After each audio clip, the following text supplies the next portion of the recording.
Welcome to Unfiltered, real conversations with creators, tastemakers, movers, and shakers. I'm Kristen Hess of the Artful Gourmet Podcast, and this is where we pull back the curtain on creativity, business, and the stories behind the people shaping culture today. So grab a coffee or pour a glass of wine, and let's sit down and talk. This is Unfiltered. Hey, everybody. I'm Kristen Hess. Welcome back to Unfiltered on the Artful Gourmet Podcast. Today, we have a really special guest and someone I'm really excited to introduce to you. His name is Kam Knight. He has authored over 12 books. He's got some amazing insights and advice on memory and internal resistance, which we're going to be talking about. He's traveled over 100 countries, and he's got a lot of cool advice with this new program that we're going to talk about today. But he basically is going to be here to tell you all about that and some of the books that he's written. And I just wanted to welcome you, Kam, to the podcast today. And let's just talk a little bit about you and what you do, where you got started. I know you have an amazing journey. You've been all over the place and you've written a lot of really cool books. And you have this new program coming out. So let's talk about you. Welcome, Kam. Thank you very much for that awesome introduction. I'm really happy to be here, and thank you for having me on. So yeah, my name is Kam Knight, and I'm a coach, international speaker, and author of a dozen books, many of which you see behind me, in the area of mental, physical, and emotional performance. And now I talk about a concept that was always on my mind, and it's called internal resistance. And it answers a question I had for years and decades, and that is, why is it if I want to do something, I know what to do, I know how to do it, and I have the motivation and desire to do it, but for one reason or another, I can't or don't do it? Now, at the time, there were no clear answers. The best answer I came across was motivation and discipline, or that I had limiting beliefs. And yes, motivation, discipline, and beliefs are all part of the equation, but they're a much smaller piece to the bigger puzzle. And over the last 15 years, that question always lingered in my mind. Every time I was stuck, I wondered why. Why can't I get stuff done? Why do I keep spinning my wheels? Why don't I just do this dang thing so I can get the result that I want? And the more coaching I did, seminars I attended, and books I read, the more I learned about the complexities of the human brain. And over time, unknown to me, my unconscious was taking in and processing all of this information. And one day out of nowhere, I had this epiphany or aha moment. And I was like, wait a minute, there's a part of our mind designed to hold us back. There's a part of our brain built to keep us from growing and making progress. And I call this part resistance. And it's this brick wall that we hit anytime that we want to do something, but we can't, no matter how much we want to do it. Right. So, yeah, I mean, I know, a lot of times you talk a lot about, your internal brain, the way we Yeah. speak to ourselves and things like that, right? And how we say we want to do something, but then we put it off. So, it's sort of this behind the scenes psychology going on. And, Yeah. I just moved from Texas to New York and I knew I had a whole month to pack Yeah. and get ready. But I procrastinated and waited until the last minute to get that all done. So, why do we procrastinate and how does that come about? Sure. And how does this whole internal resistance Yeah. So contribute to that? this is a very good question. So the part of the mind that creates wants and desires works separately from the part that actually allows us to act on that desire. Now, this is very key. So I'll say it again. The part of the mind that creates wants works independent of the part that actually allows us to act on that want. So we have one part of the brain creating wants and desires, and in many ways, it's creating endless wants one after another. It was never designed or meant to see if a want was worth pursuing or going after. Its only job is to create wants. And in many ways, it's going on a rampage, creating all sorts of wants. And then we have another part of the brain that is designed to see if that want is worth going after and pursuing. And this is the part that gives a green light. And if it doesn't give the green light, we can't act. So, what's really important to understand here is that one brain can both create a desire for something and at the same time keep us from going after it. Mm. In fact, for a long time, I used to think whoever created humanity, whether it was God, aliens, or evolution, must have been really sick and twisted because how could they do this to us? How Right. could they create these burning desires and then keep us from going after it and then having to deal with the pain of not being able to achieve it? Though when you look at it from this perspective, a model, it makes much more sense where we want to do this thing, but our own self is stopping us and we're not able to do it. Mm. So to give your example, you had a whole month to pack, to move, and so you had this desire to do that, but there was a part of you that was making you procrastinate. And that part is what I would call resistance. And we can kind of dive deeper into how it works and what's going on and kind of unpack maybe why you had procrastinated. Yeah. Well, I mean, off the top of my head, everybody knows moving is probably one of the worst things on the planet to Yeah. do. It's like, you have to do it. It's kind of like taxes, right? Taxes and death. Yeah. Moving, they're kind of all on the same plane. Yeah. Like something that's inevitable we have to do, but we don't want to do it. So we find other things to do that make us happy instead of doing the thing that we know we need to do that's not going to make us happy and probably miserable. So, there's probably different things like procrastinating something good versus procrastinating something bad. Are Yeah. those different parts of the brain or are they the same part of the It's brain? the same thing. So we have Okay. one part that's creating a desire, and then another part that checks and evaluates a desire to see if it's worth doing or going after. Mm. Now, how this plays out is so the part of the brain that checks to see if a decision is something we should pursue, it does so by going through a whole host of criteria. And if the decision, desire, course of action, or the thing that we're wanting is not in line with any of the criteria, it will prevent action. Mm. So it helps to think about standing before a panel of judges or board of directors. Every decision that comes up must go through them. And if even one of the members is against the idea, it will not pass. And so, what's really important to understand here is that being able to do something has nothing, I wouldn't say nothing, but a lot less to do with motivation and drive than actually understanding the resistance. Mm. And so, what's even more is that both parts can actually get in the way. The part of the mind that creates wants and desires can get in the way, as well as obviously resistance. And so the question that really becomes is what are the criteria? What is a checklist that resistance goes through? Well, it's actually quite involved. In my work, I found there's a good 2 to 3 dozen items that resistance will go through to decide if we should do something.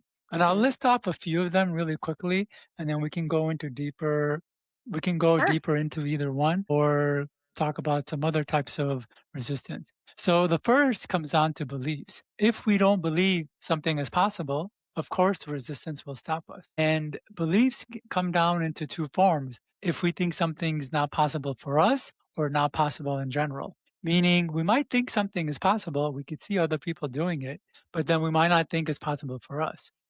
And this is like the core belief that is very deep in us that we don't even realize. Mm. And even though we might start something thinking something is possible, this core belief will slow progress or stop us from making progress. And Okay. then another one is habits. So we're made up of life forms so small that they can't be seen with the naked eye. Billions of molecules come together to form the cells, tissues, muscles, organs, the systems in your body to make up you. And it took years for all those cells, tissues, muscles, organs, and systems to line up the way you are. And that's what habits are. All the individual parts of you lining up for a particular task, behavior, or a particular way of seeing, thinking, and doing things. And that can't be changed easily. All the individual parts of you, down to the very cells, have to rearrange and realign themselves for their new behavior. Mm. So if we're trying to do something that goes against habits or we haven't built a habit for, it's just going to be difficult to do. It doesn't matter how easy it is or how much we think we should be able to do it. If the habit's not there, resistance will come up. And then there's things like comfort zone. Some people's brain, the way it's wired, it likes the familiar over the unfamiliar. Hmm. And by doing anything new or going after a goal, it means moving out of our comfort zone. And for people's brains who like the familiar, that's going to create resistance. And so these are some of the more commonly known, talked about things that get talked about, Hmm. but they're more deeper stuff, like things like self image. For example, if I have a self image that I am really studious or I'm really intelligent, I might have resistance to doing a particular task or activity or goal because if things don't go well, I'll have to face the fact that I'm not as studious or smart as I think I am. And so sometimes the brain will create resistance to doing something or it'll prevent us from doing something so we can hold on to that self image and not do anything that'll prove it wrong. But it goes even deeper than that. It goes into things like core needs. And this is an interesting one that doesn't get talked about, but I think a lot of people listening here would resonate. So we humans are built with all sorts of needs, like the need for love, attention, affection, as Hmm. well as physical contact. And some of these needs are deeply ingrained into us, like the need for a mother's love or a father's guidance. And when we don't receive these needs, it creates pain, a lot of pain, the kind of pain that can make a person go crazy. That's how deeply ingrained these needs are. Now, if a person grows up and these needs are not met and their brain learns these needs can't be met, won't be met, or is too dangerous to be met, it feels it'll prevent us from going after that need. And that makes sense, right? But because these are core needs, the needs don't go away, they get louder and stronger. But Right. since the brain or resistance feels these needs can't be met, it feels it has no other choice but to distract us from that pain. And there's many ways it will distract us. And one of them is by making us procrastinate, by sabotaging us and making our lives difficult. So our focus is always on problems and not this pain. Mm. And so this is how, deep resistance can go. So maybe to unpack what was going on for you, moving, you had a month to move. Maybe there's a part of your brain that liked the familiar. It didn't want to go into something new. And so it kept procrastinating by keeping you from doing the things that could help you make you move. So it could stay in the familiar and kind of keep you in it. Right. Maybe it came from beliefs that life needs to be a little bit hectic. I can't say what your upbringing was like, but I suspect there was a bit of excitement. And when we Yeah. get caught in that, we recreate it. And one of the easiest ways the brain recreates excitement or intensity in our lives is by making us procrastinate until the last minute, where it's just like this surge Right. of like, I got to do all this right now, Yeah. and I can't focus. And It's sort of like this rush. I was telling my friend who was amazing and she came over and helped me for that whole week. I mean, we were working like 12-hour days, yeah, throwing stuff out, cleaning, and it was this big crazy thing, but also the excitement of moving, that part was there. yeah, But, just putting off the pain of actually packing and cleaning. But at least I had a friend and we made it fun by doing yeah, it together. You know what I mean? But I was telling her, like, when I was in college, I would do the same thing. I would wait exams, right? yeah, I would wait until the last minute. I had this art history class and I had to memorize all these slides and all these things. I would stay up till 3 in the morning, yeah, but the last week, right before my exams, and I would do fine. But, I had plenty of time to study, but I was like, yeah, nah, I'm not going to do that. But it was that rush of like, okay, I'm going to get this done. I'm going to get it done. And I tend to do that. Like, I get things done when I yeah, procrastinate because you got to get it done in a short amount of time. So yeah. it's So interesting. this would validate the resistance from habit. Yeah. As I mentioned, habits are all the individual parts of us down to the very cells lining up for particular behavior. Right. And the way you're talking, you've done this so much since all the way back in school that has become habituated. Right. So even though you can have all the time in the world, and even though people can give you all the motivation and whatever, because you're habituated to waiting for the last minute, resistance is going to continue having you wait until the last minute to do Right. things because that's what you become habituated to do. In Right. fact, if you don't mind me bringing up, our starting of this podcast may have been a bit of that. Well, I mean, honestly, I was using my laptop the Yeah, last time I was talking to somebody, but it was in Texas. So I haven't done a podcast since I moved here on Sunday. So I'm also thinking, you know what? I was doing a podcast through my Substack the other day. That tab actually may have still been open, Uh, which is maybe uh, why it was blocking because it was trying to use the camera somewhere else. But yes. And I also had my mom and her friend here. I'm like, you guys, I've got a podcast in 15 minutes. You got to get out of here. You know what I mean? So, yeah, of course, yeah. we And, probably should have done the little 10-minute check in, right? and I hope you don't mind me bringing it up, but I just No, thought no, this would be no. It's something all good. good. There's always something technical, but again, I didn't know I was going to have an issue because it worked the last time I used it about a week or so ago. So, Yeah. but yeah, I mean, I think there's sort of this like rush, right? Okay, I got to get everything done. I got to get it all done. But, sometimes it would be better to do it over time, but then you don't feel as motivated or like fear of loss. I got to get this done. So, yeah, Yeah. I mean, do you think different people have different habits then? I mean, are there certain people that probably procrastinate more than others? Is it a personality thing, do you think? I think a lot of what we're doing is driven by resistance, Mm, meaning people who have a tendency to wait until the last minute, it's not because they're choosing to. They're not saying, oh, I want to wait until the last minute where things become a little bit too overwhelming or there's a lot of intense emotions, so I could do it. Most right. people have that intention of starting earlier, but they don't because resistance won't allow them. Yeah. It only kicks in the very last minute because now it is dire and it needs to be done. And so, in a way, resistance lets up so we can do that thing. Yeah. And even our personality, I think a lot of our personality, who we are and what we do, what we're doing in life, the types of people we're hanging around with, they're all, I think, run by resistance. And I'll give a pretty good example.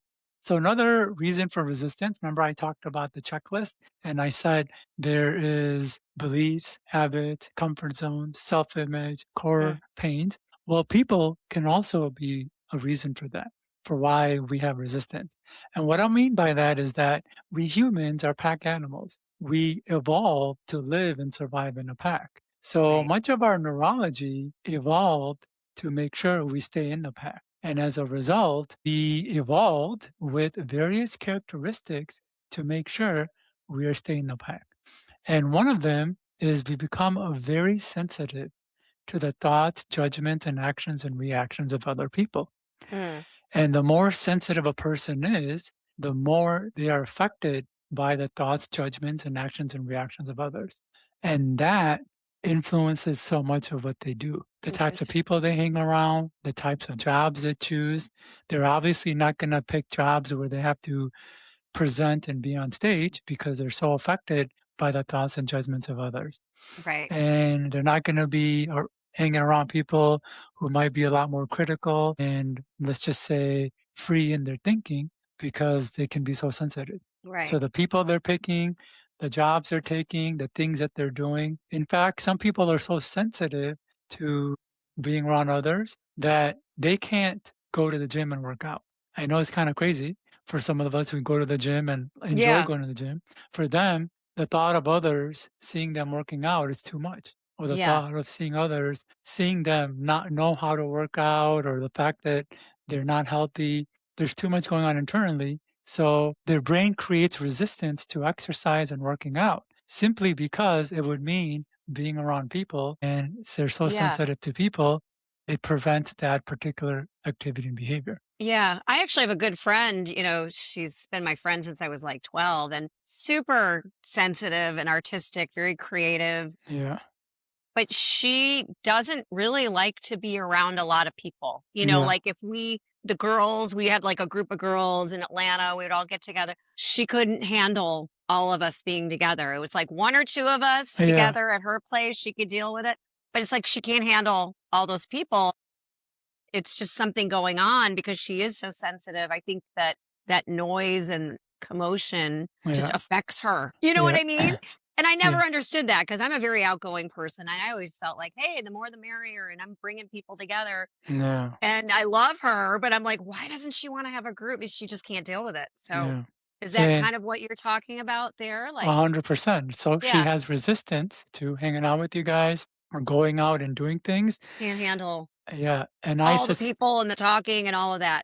yeah, and I suspect that's playing out in other goals and aspirations she may have. And she's likely shutting down a lot of things she could be doing Mm, because it means she may have to be around people. right. And so obviously she's not going to be an entrepreneur because entrepreneur, you have to be around people. You can't be Yeah. successful as an entrepreneur. You can be successful as an accountant, go into work, do your job, come home, and that's Yes. fine, Yeah. but not as an entrepreneur. So Right. it's making a lot of decisions already for her. Mm, And the commotion you're saying in her head, I know exactly what you're talking about. And it's not that being around people creates that commotion, it's that there's something going on internally where resistance creates that commotion. mm. So she avoids the people.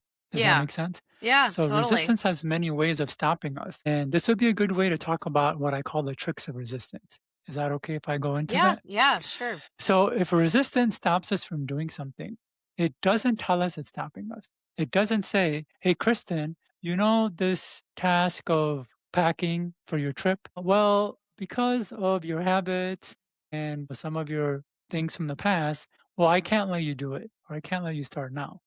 We're going to wait until the last minute. Yeah. That's not what resistance does. It manifests in other ways. And resistance has all sorts of what I call tricks to keep us from doing things. And some of the tricks are obvious, like television, social media, video games, maybe even drinking, smoking, getting high.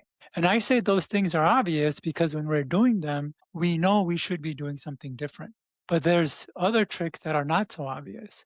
And they can be things like overplanning. A person can get into a heightened sense of planning everything that they need to do, how to do it, and the best way to do it. And all the time they spend on planning is time they're not actually spending on the actual Doing activity. it. Exactly.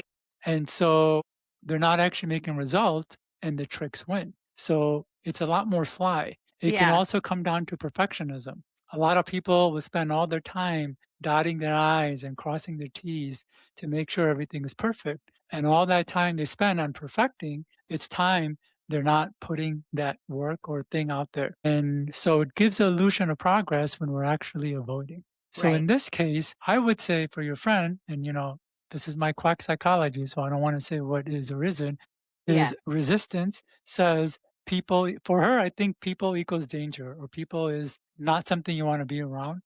And so just the thought of being around people would trigger all this noise where it's Yeah. so unpleasant, where she just goes, nope, I can't do that. I'm going to stay in, just be around a few people. Yeah. And now this trick wins because she's doing exactly what resistance wanted her to do. Right. But these tricks go deep. I mean, they can go into things like criticizing.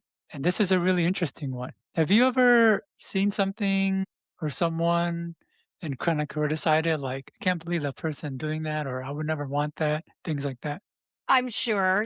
Maybe internally, maybe never said anything, but I Yeah. mean, we all probably judge here and there, even though we don't want to. Internally, we're thinking, oh, Yeah. yeah, I would never do that. Right. Yeah. Or why is Well, that person doing that way? exactly. Well, Yeah. we all do it. And usually when we criticize is because we want that thing. We don't criticize things that we don't want. Interesting. Yeah, we usually criticize things we deep down want, but resistance doesn't want us to go after it for one reason or another. Yeah. So it'll criticize it, make negative remarks about it, or put it down. And as soon as it does, we put a mental barrier of not going in that direction, and resistance wins in keeping us from going in that direction. Yeah. So I will like to have, your audience think about whenever they're criticizing to be open to the possibility that there's a good chance that they want that thing. But for one reason or another, they're being stopped from going after it by themselves or they're doing it themselves. Yeah. In fact, these tricks are so deep. I say that anything that is keeping you from moving the needle forward is a trick. And that could even include getting into an accident or getting sick. And here's why. When we get into an accident, it takes our attention away in dealing with and resolving that accident. And all that time and energy we put into resolving that is time and energy we can't put into moving forward. Mm, And the same thing when we get sick. When we get sick, it drains all our entire energy. Like we can't even do anything. right. And when we can't do anything, we can't do the thing to make the progress on our goals, tasks, activities, and all of that. And usually the accident and the sickness usually come as a last-ditch effort, meaning the person was making pretty good progress. They were like right on the cusp of the next plateau or getting to the finish, and boom, something happens. And I Yeah. see this happen over and over again with people all the time. Yeah. They're on the cusp of something and some It's life like event. you're sabotaging yourself without knowing it, right? By getting into an accident or getting sick. Yeah. So that's why I call it Yeah. procrastination sabotage. They're kind of the You know, same what's thing. interesting too, I think about like, throughout my career, I've had several different jobs and versions of my career, from doing sales to graphic design to advertising to what I'm doing now and now the podcast. But one of my first jobs was sales and I had moved to Atlanta. I wanted to get a job so I could move. I was right out of college and I was like 21, 22. And I wanted to move to New York City, but I didn't really have any experience. So I wasn't getting job offers there. So a friend of mine was like, hey, come to Atlanta. I've got a great place. You can stay with me. Well, my parents are like, that's fine. You can move, but you need a job. You can't just move somewhere without a job. So I took this job doing sales, but it was like door to door direct sales. And I was actually really good at it, but there were days where I didn't make any sales or people were nasty. And after about 4 years of doing this, I was like so over it. And I would do that. I would be like, oh, I'm sick today and go home and just lay there. Like I didn't want to go to work, but I almost made myself sick Yeah. because I didn't want to do the job anymore, but I was afraid to tell my boss that I didn't want to do it because I didn't want to hurt his feelings. You know what I mean? It was Yeah. like this crazy thing. Like, why didn't I just quit? I mean, Yeah.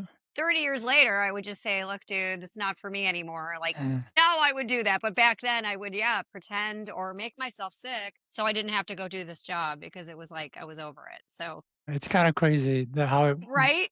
We make these things up, but Yeah. it's, again, And but, I suspect the why do you think reason you didn't people want to still tell do you. things they don't want to do? Like, for example, there might be a lot of my audience, hey, they want to start a business, but they're still working a 9 to 5 because it's cushy and it's comfy and why not? But, what makes them not just say, hey, you know what? I'm over this. I want to start this business. Is it what you're talking about? Yeah, it's 100%. And I would say it's not them saying it. It's internal resistance stopping It's it. their brain.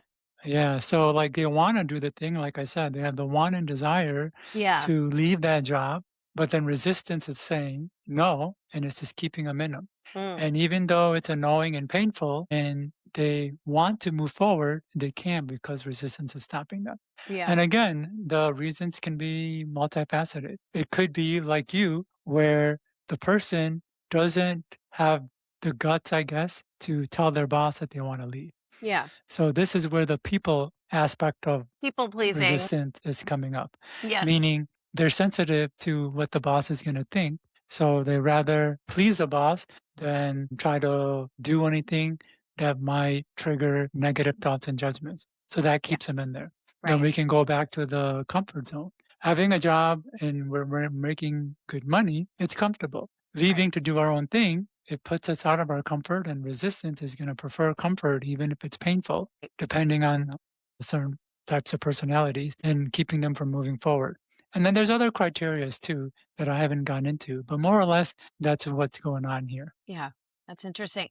So let me ask you a question. I know you've written how many books? At least a dozen, Yeah, right? about a dozen books. Yeah. And I was reading a little bit about you and your history. You started out by taking the CPA exam, right? That's kind of Yeah. what started this whole thing. Were you an accountant for a while before you got into writing? Yeah. Or were So you? sorry to interrupt. Go ahead. No, that's okay. I'm just curious, like how you got into what you're doing now and like started writing books and how you do your research. I mean, it's very Yeah.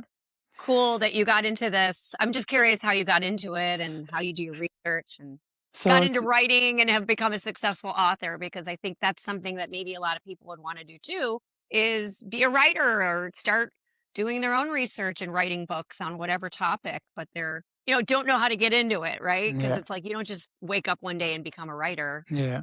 right? Yeah, more or less. So I was an accountant, and at a certain point, I had an itch to write.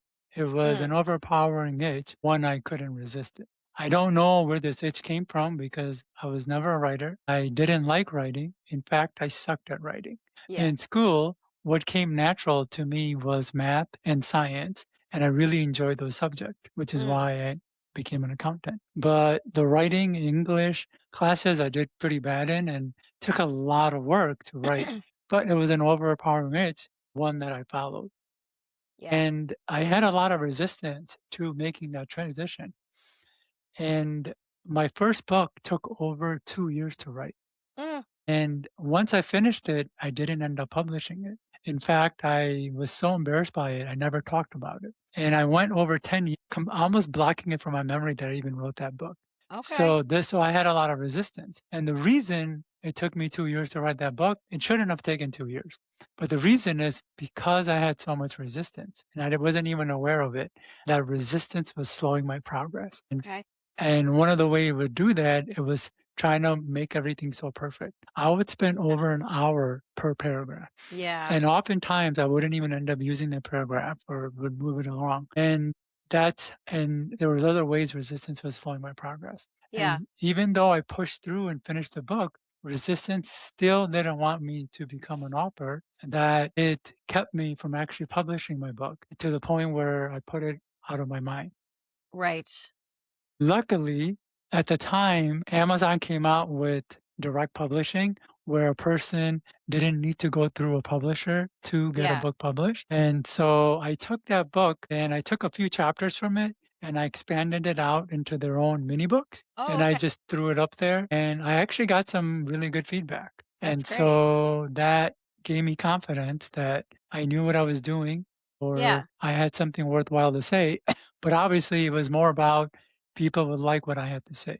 Yeah. So I continued doing it. I started writing more. And as I grew and learned more, my books expanded and grew as well. So it was really cool because the way Amazon allowed it, because if I went through a traditional publisher, I would have had to have a certain number of pages. I would Right. have had a certain audience and all of that. The way Amazon, the opportunity they gave is you can write about just about anything. It could be as long as you want. And back then, my stuff wasn't even edited, so there was typos and things like that. And they still published it. And again, as I was growing, my books grew. Now, Yeah. in terms of the research, I talked about how when I was asking that question, why is it when I want to do something, I know what to do, I know how to do it? And the best answers I came across were beliefs and motivation and discipline. I made a commitment not to put as much effort on what was being said as much as what I was actually going out and doing. And I Okay. wanted to actually come from me pushing myself and my limits and really understanding resistance from that angle. It's one of the reasons I've traveled to over 100 countries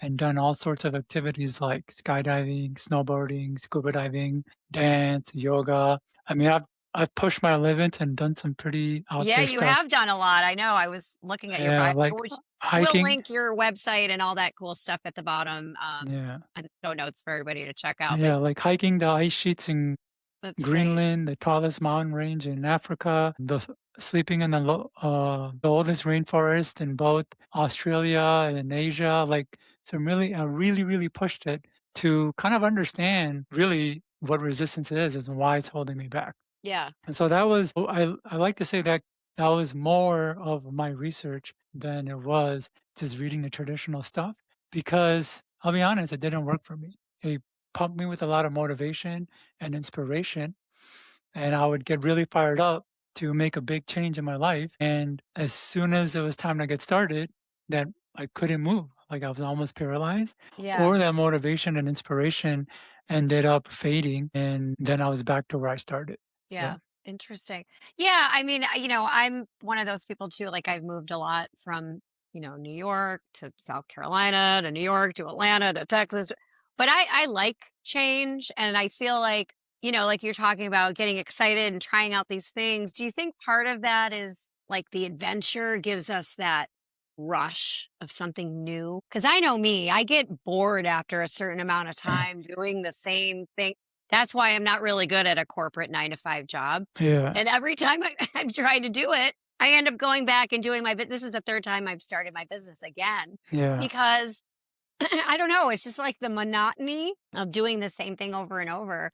I can't deal with it. But again, then there's those people that they like that comfort and security. So That's why I wonder, I know it's an innate thing with everybody, but, are there some people that may be more resistant than others? Or do you think we all have the same amount and it's boils down to like personality or our experiences or our temperament? Yeah, so I I don't know. think, as I mentioned, a lot of our personality is defined by resistance.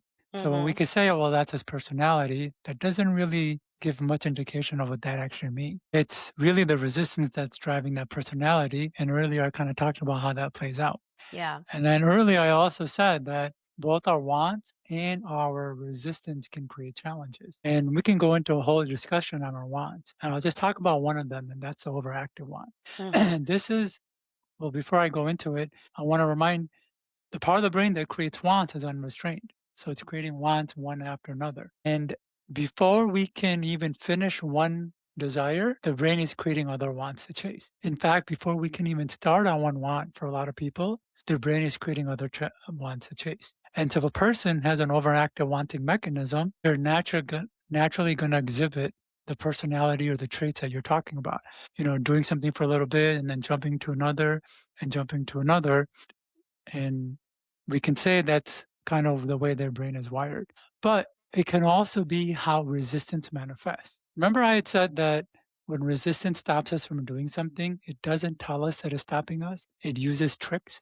Well, one of the tricks is by jumping from one want to another. Because as long as we jump from one want to another, we don't make progress on any specific task, activity, or goal. And because we don't make progress or go deep into any of them, the tricks of resistance win in keeping us moving forward. So I don't want to get too much into you, but Yeah, I'll no. say, but Yeah, we don't need to talk about dissect my life, but but no, I think it's just it's interesting, and I think everybody probably has certain proclivity to changing a lot or not changing a lot. But I was just yeah, curious, if personality or temperament was tied to that, or if it was just different brains being wired differently. yeah. But I mean, I would say if I were to dissect you a little bit, I would say there's some resistance going on that is that you're not aware of, unconscious, that is Yeah, making you go from one thing to another and not stick with something long enough to see like really major, deep, massive progress in it. And there's many indicators of why I would say that, but one of them is you're saying you're starting this for the third time. That's usually a telltale sign of resistance. yeah. Well, and of course, like we were talking about earlier, I mean, having a business and being self-employed and freelance, it's not always easy. And there's going to be No, months that are really busy. And then there's months that are kind of slow, And so any of the times I went back to the corporate world was like, oh, I'm having a slow month. One of them was during COVID. Tail end, it was a yeah, little slow. And that was why I took that full-time job in Texas, which in the beginning was fun. But then after a couple of years, I'm like, oh, I miss my business. I like yeah, having that independence. But it was like a safe place to go for some, health benefits, yeah, whatever. And it was okay, full time. I get paid every week. But then and I did it in New York too. Like I left my job, I started my business, I was doing well, had a slow period.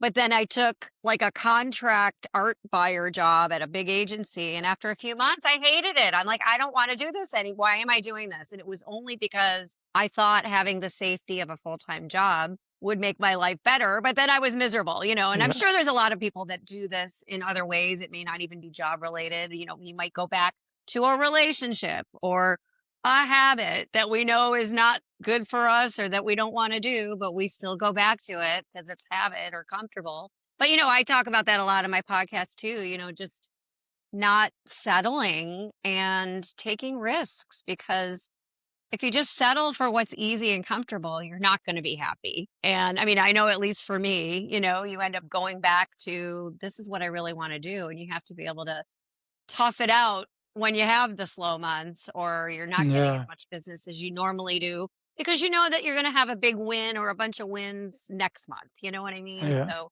I don't know if having, being an entrepreneur is for everybody. I don't think it is, but I know for me it is. And probably for you it is because I like being independent and I like working on different projects and clients and traveling and but that's just me. So I'm sure that some of my listeners though can probably relate to both sides.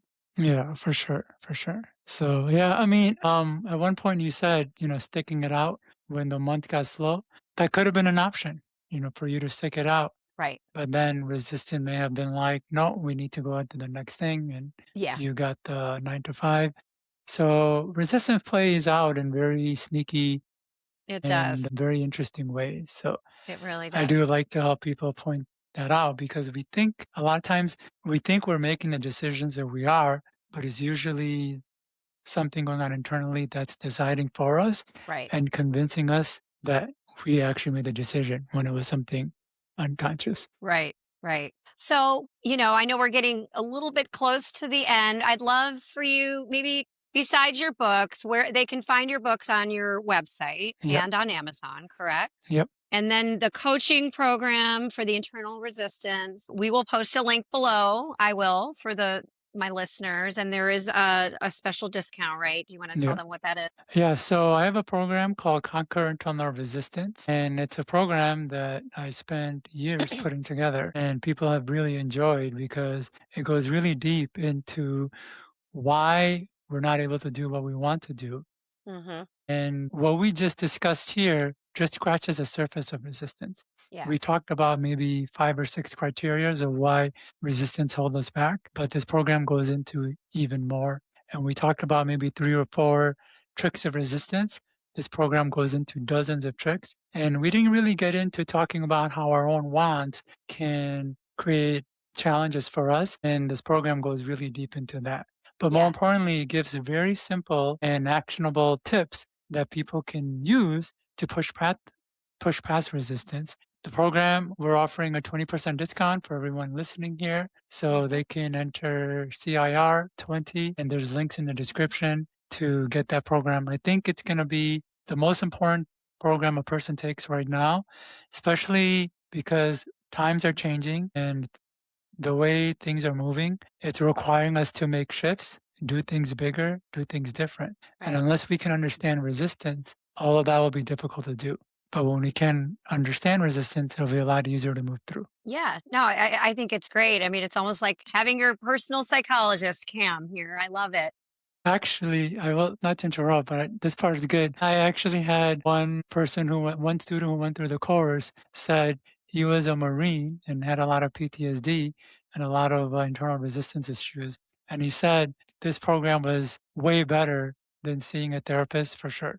That was his See? exact word. So, yeah. Well, I love it. And I mean, you're so smart and well informed. And, I would love to even get into reading all your books and stuff too. I've always been fascinated by psychology and sociology and why we do the things we do. And, that's again why on my podcast, I try to talk about things that are inspiring to other people and things that have helped me. And, we all have wants and needs and procrastination. We all have our own psychology, but I think, Yeah. anything that can help us move forward or like you said, just dive a little deeper into why we're doing things that we're doing or not doing can only help us in our life Yeah. and in our business and in our relationships and whatnot. So with that said, thank you so much, Cam. I mean, is there anything else you want to add? Like I said, I will list everything below to the program. How many weeks is the program, or is it something that people can choose to do over a certain amount of time, or is it a Yeah. structured certain weeks amount of time? Yeah. Again, they can get all that information at kamknight.com. Okay. They can get my books, the course. I've got some other materials there. Mm-hmm. And as far as this program, I like what you said about we have our own psychology. And that was Yes. another motivation for me putting this program together. Because when I was doing my inner work and going and seeing coaches and seminars, everyone was always telling me what my issue was and what I needed to do to get over it. And Yeah. I would listen to them and I wouldn't get the results that were promised, or they left more to be desired.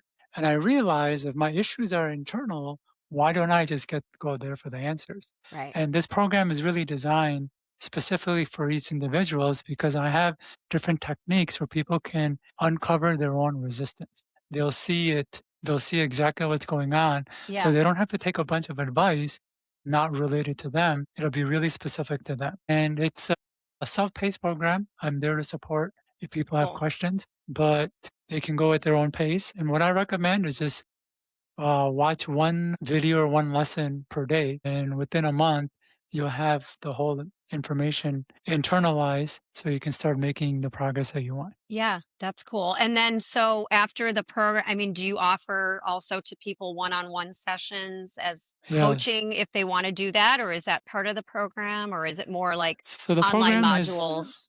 yeah, the program is online, but I Okay. also do one-on-one work if people want to do a more direct and faster way to uncover their internal resistance. And that is by a technique I developed that helps me take people into their unconscious and we work on the resistance directly. It's not NLP or hypnosis, it's a method I've developed. And I've had people say things like it's like 2 years of coaching in 2 hours, or I'm not a therapist, so I Cool. can't say this, but this was an exact quote from one of my clients, one-on-one clients. And she said it's therapy on steroids. So, Nice.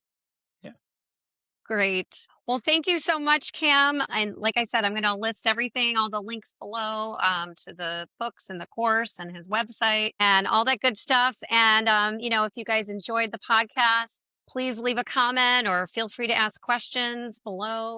We'll be sharing this online and you'll be able to come back and watch it again and reach out to Cam directly. We'll put his email on there as well. And thank you so much for joining. This was really inspirational. And I know we only scratched a little bit of the surface. So I'm excited to even just learn more myself and Yeah. read some more of your books and, watch some more of your videos and stuff like that. So Yeah. I Thank really you. enjoyed our conversation and thank you for being on the Artful Gourmet podcast today. Thank you very much, Kristen. Again, very happy to have been here. Yeah, And thank you very much for giving me the opportunity to speak. This was fantastic. absolutely. Absolutely. I'm sure my listeners will love it and want to learn more. So, with that said, have a great day, everybody, and we will talk soon. Thank you so much for joining me on Unfiltered today, part of the Artful Gourmet Podcast. I hope you enjoyed this conversation as much as I did.